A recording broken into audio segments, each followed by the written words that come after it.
Hello दोस्तों, आप सभी का स्वागत है मेरे यूट्यूब चैनल पे। आज की इस वीडियो में हम बात करने वाले हैं कोल इंडिया के फाइनेंशियल रिजल्ट्स के बारे में। ये फाइनेंशियल ईयर 2022-23 के बारे में है। तो जैसा आप सभी को पता होगा कि कोल इंडिया ने इस बार बहुत ही अच्छे परफॉर्मेंस करी है, चाहे वो प्रोडक्शन के मामले में हो या प्रॉफिट के मामले में हो या फिर ओबीआर का प्रोडक्शन हो या फिर डिस्पैच हो या जिसको ऑफटेक बोलते हैं या फिर कोल प्रोडक्शंस हो और या फिर डिजिटलाइज करने का की अपनी परफॉर्मेंस हो, यानी अपने यहाँ ईआरपी लागू करना, माइंस को डिजिटलाइज करना। इन सब मामलों में कोल इंडिया ने बहुत अच्छी परफॉर्मेंस करी है इस साल।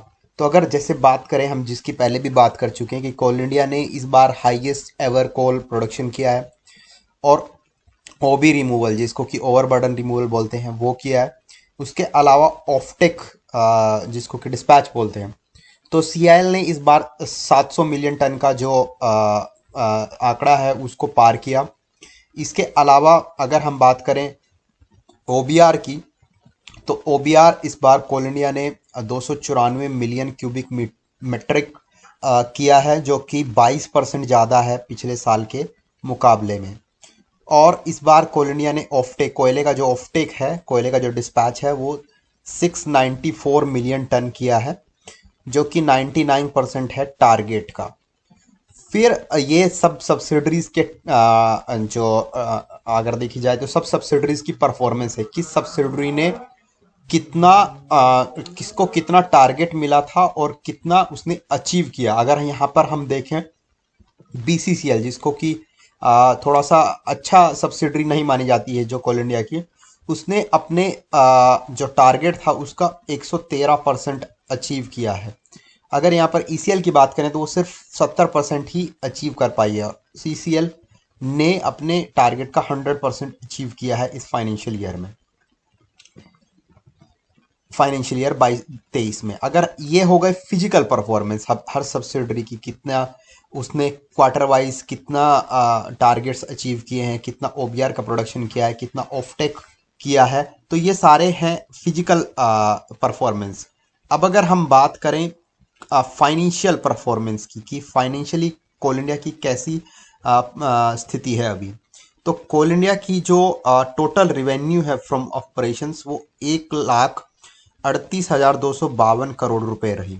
और अगर हम नेट सेल्स की बात करें तो वो 26% ज़्यादा है और वो 1,27,000 करोड़ रुपए हैं फाइनेंशियल ईयर 22-23 में, जिसमें कि इंक्रीज हुआ है 27,000 करोड़ रुपए, 27% ज़्यादा पिछले फाइनेंशियल ईयर से। और इस बार कोल इंडिया ने highest ever profit financial year में अपना, जब से कोल इंडिया स्टार्ट हुआ है वो किया है। अगर हम पीबीटी की बात करें, प्रॉफिट बिफोर टैक्सेस की, तो वो 38,000 करोड़ रुपए हैं। और प्रॉफिट आफ्टर टैक्स की अगर बात करें तो 28,000 करोड़ रुपए हैं फाइनेंशियल ईयर 22-23 में। तो जो ग्रोथ है वो पीबीटी में 61% की ग्रोथ है और जो पीएटी की जो ग्रोथ है वो 10,000 करोड़ रुपए है, 62% है पिछले फाइनेंशियल ईयर से।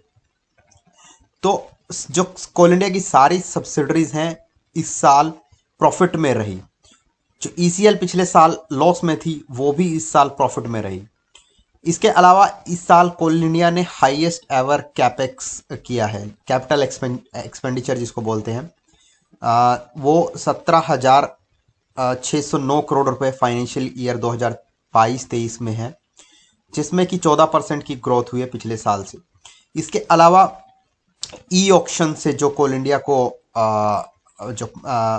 पैसे मिले हैं वो 1879 पर टन थे फाइनेंशियल ईयर 21-22 में, जो कि इस साल बढ़कर 4841 पर टन हो गए हैं, जो कि 2962 रुपये पर टन इंक्रीज हुए हैं।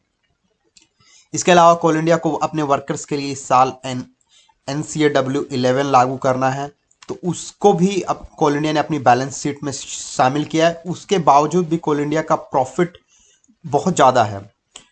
तो और ये सब्सिडरी वाइज इम्पैक्ट है कि जो NCAW 11 जो लागू होना है उस पर कितना इम्पैक्ट हर सब्सिडरी पे आएगा वो इसमें दिखाया गया है।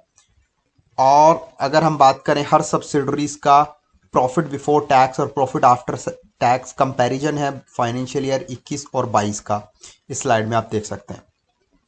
फिर इसके बाद अगर अब बात करें हम कि और क्या होने वाला है, और क्या इस साल कोल इंडिया ने किया है, तो ये आप कोल इंडिया की एक स्टेटमेंट देख सकते हैं।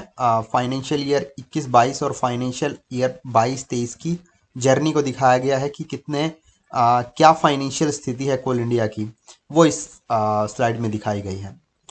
तो यही था इस वीडियो में। इसके अलावा अगर आपको कुछ और जानना है तो आप कमेंट बॉक्स में जान सकते हैं, कमेंट बॉक्स में आप जान सकते हैं बाकी चीज़ें। Thank you.